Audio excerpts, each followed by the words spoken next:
Okay, namaste everyone. So my teaching is about how to find and sustain a long-term divine relationship. And by that I mean a long-term companion sexual relationship. And why I'm doing this is because I happen to be in a 30-year relationship with my husband, and we consider it to be a sacred, divine partner connection. And to us, it's something that's very special and private. And to me, that is something I don't normally share publicly or really announce very often, even though I am a teacher in so many fields and I teach all the time to people and homeschool all the kids, and I pass on knowledge all the time in so many different subjects for a living. And yet this is the one topic that made me more uncomfortable than anything, and that's why I'm talking about it today. And I think that why it makes me uncomfortable is I feel that sometimes it might be taken the wrong way, possibly seem like I'm bragging, like, yes, I have an amazing relationship and I'm truly happily in love, and you know, he's my best friend and I'm his, and you know, we are having a great time together actually. And that may seem, I don't know, somewhat different for people, and sometimes people can conjure maybe covet or feelings of jealousy. And so I tend to shy away from that. That's not really what I want to focus on or attract in my life. So this is what I'm going to share with you today. First of all, you have to want it, right? Divine consort type, intimate, long-term companionship, whatever you want to label it. It's not for everyone. There's many different types of relationships out there, and that's wonderful. And I think they're all can be really great. However, I'm just going to be focusing on the divine union type of soulmate relationship, long-term commitment, lifetime.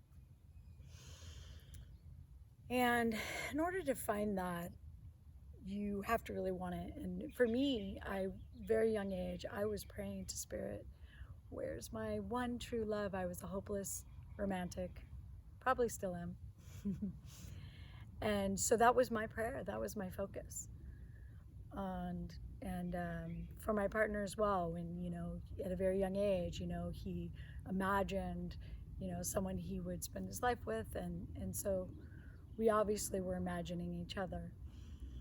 The second thing is you really need to prepare, right? If we're preparing to have, royalty over for dinner, or gods and goddesses, they say, clean your home, make it fit for, the goddess to enter. Same thing, clean your soul, your body, get ready for this divine union, prepare. What does that mean? It means, going inside, being willing to work on yourself, being willing to find your own talents and skills, and not be so focused on finding the right person, but really like, who am I? And I think in relationships we tend to,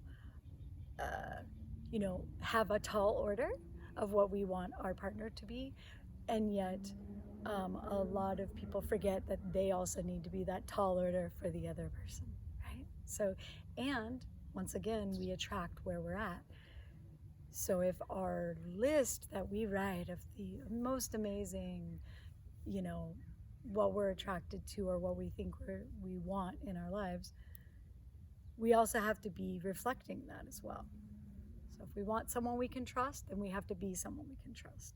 If we want someone to love us, then we need to be able to give love, right? So I would say also loving yourself, because in order to truly go to the depths of loving another person, you have to love yourself first. And so what is that? Exploring all those things and really diving into yourself inevitably attracts that person when you're calling it in. And then the other good thing, of course, is to make a list. And you can update that list. Because what I think is the relationships that you do have on the way and on the path to this divine consort that you're manifesting, all those relationships, you obviously, if they don't work out, right, they teach you something about what you do want and something about maybe what you don't want. So you can refine that list as you go. So other relationships are beautiful as well. They help build you and make you who you are. So say you've worked on yourself and you've attracted now and you've met the one. How do you know if it's the one? Let me tell you, as you know, there is so much magic in this world when you are open and available, and there will be signs, really fun signs and fun magical things that you just can't make up. And that's the fun part, is it will be revealed. And for me, it was quite quickly. It was quite quickly that I was willing to spend my life with this person. Almost immediately, it was a remembering. And both of us were so over all the BS of past relationships and games that people play, and we were so ready and so just like honest with each other from the start about, hey, we need to be friends first. That was really important to us, to really build our foundation of our relationship on our friendship. Now, of course, the passion needs to be there, right? The passion, the sexual attraction, the drive, because otherwise you're just best friends, right? So obviously a divine union has, to me, more intimacy than a friend situation. So the attraction was really, really strong with us, and undeniably beautiful and wonderful. And we were willing to be honest about hey, we're over the games and this and that. And so we quickly found that we didn't want to be separated. Great. So now here you are, you found this amazing being that you absolutely, absolutely are happily in love with, and the passion and the intimacy is beyond your expectations. And then what? Then what? You're living your day-to-day life. The mundane world may come in, the bills, maybe it's kids, maybe it's not, maybe it's work, maybe it's having a hard day, maybe it's the dishes, then reality sets in, right? And here you are, and you're still deeply in love. But what happens now is to take a really good look at who both of you are, your strengths, your weaknesses, and learning to balance that, right? If someone's a great communicator and the other person isn't, be sensitive to that and maybe allow that person to teach you to communicate better. So part of realizing when you're walking with someone deeply like that is you're walking with their karma. What that means is they're carrying baggage and you're carrying your baggage, and you come together and you're sharing in that experience. And you really want to make sure that that's okay. Yeah, that's acceptable to you, and vice versa. And that what is required to maintain and to refresh the relationship is to be willing to open your own baggage and go through it, and be willing to look at your um, be honest, and be willing to grow and change on the parts that you really need to fine tune, and vice versa. And that's when it gets really inspiring. I have to say that the most inspiring thing about those down times of our relationship is when we grow and change, where it's not just the same old, you know, falling into patterns, where the other person starts showing change and you start showing change. It really inspires each other, and you can instigate each other's growth in that way, and you can support each other in that way, and hold space for you both to grow. And I'm sure we've all experienced where we have, you know, friends that have known us for like 20, 30 years since we were kids, or maybe teens, and those maybe family members that, you know, think of us still as that teen. But here we are, we're magical beings, and in this accelerator, and we're growing and changing at high speed compared to the average Joe Blow, you know, unfortunately, on the planet. So we don't feel like that teen, right? But yet you might have this old, you know, childhood friend that still sees you as that, still treats you like that, still acts like you haven't changed, or you're the same person you were back then. And so imagine how that would feel in a long-term relationship, where that person still holds you to that person you were 5 or 10 years ago, and how, you know, that can be really depressing, or, you know, very challenging for the person who is being treated that way. So what that takes is to truly, truly have an agreement to allow your partner the space to grow and change, to not hold them in the past, and to hold them, your vision for them, in the highest light. You want to always allow for that, and vice versa, of course.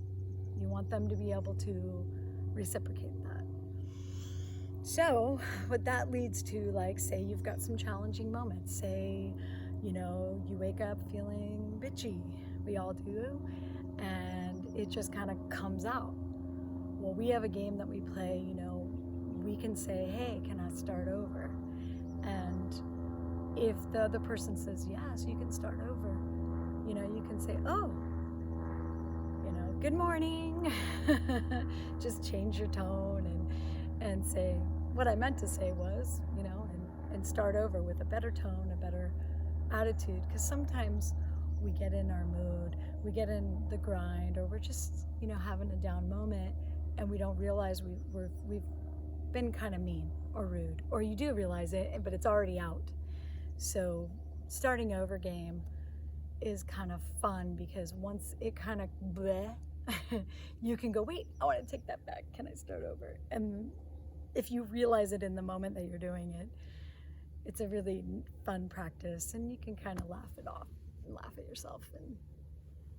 And we always say yes, you can start over. So, because who doesn't want that, right? If someone's being bitchy, who doesn't want them to start over? So what happens if it's a bigger deal? Like not so much as a bickering situation, but you know, something more hurtful has happened. There needs to be also a process to be held, to be heard, to work through whatever issue it is that you're having. And part of that is respecting each other, being able to allow that person the time to heal if you've been the one to inflict the pain, or maybe you've inflicted the pain where it's just been going back and forth, and so-and-so's reacted off that. There has to be also an agreement to at some point, once you've each shared your feelings and you've proven to each other that you've listened and you've started over with loving and kindness on a consistent basis, then it's time to let that go. All right? Because if you get in a fight with your partner and you bring up something from a year ago or 5 years ago after you've done all the work with them on that, but you didn't let it go, and I'm not talking about where you still need to process. I'm talking about when it's old and you've processed and it's done, right? I'm talking about being vindictive and bringing it up in an argument. That's when there may need to be an agreement to truly not bring it up ever again. Simple as that. It's an agreement. You say, hey, that really hurt my feelings. You were mad at me. And you brought up something from 5 years ago that we totally worked on, or 10 years ago, or 1 year ago, whatever it is. And that's when your partner can say, I hear you. And I can tell you I am not going to bring this up again because you're right. We did work through that. I was angry, and that was not fair to hurt your feelings like that, and I understand. And having that level of maturity and having that level of respect and having that level of agreement that you just do is so kind and loving and sweet that it just brings you closer together. It's inevitable, you know, it brings that bond, that trust, that level of, wow, you see me, you heard me, and you responded. And it mattered. And so things like that are what make the big breakthroughs come. And it doesn't mean that it's some perfect relationship where you never fight or never argue. It's just that on the day-to-day, you have a consistent, loving kindness. And so that when issues come up, you can deal with them. And you have that foundation that built where that person trusts that you truly have their best interests in mind. That person trusts that you truly love them, that you care about their feelings. And what that means is not hurting them over and over and over again. It's okay that we naturally hurt each other being with someone, and that vulnerable and that intimate, that's okay, that's real. But to do it needlessly over and over again, that's not respectful, right? So the inspiration comes when there's growth and change and when there's consistent loving kindness. So what happens as a result of all that energy and all that work and all that, you know, fun and all those memories that you've put into this person is this deepness, this connection that you've cultivated, that you've woven, that you've put into your spice together and woven together, and been willing to laugh, been willing to cry, been willing to share all of who you are, not holding back. What happens as a result is the lovemaking is deeper. It just gets better with wine, like wine or cheese or whatever you want to call it. It's just everything gets so deeper and so connected and so freeing in that juiciness.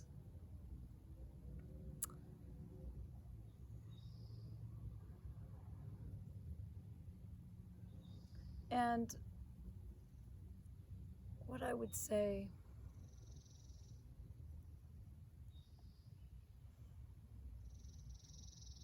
to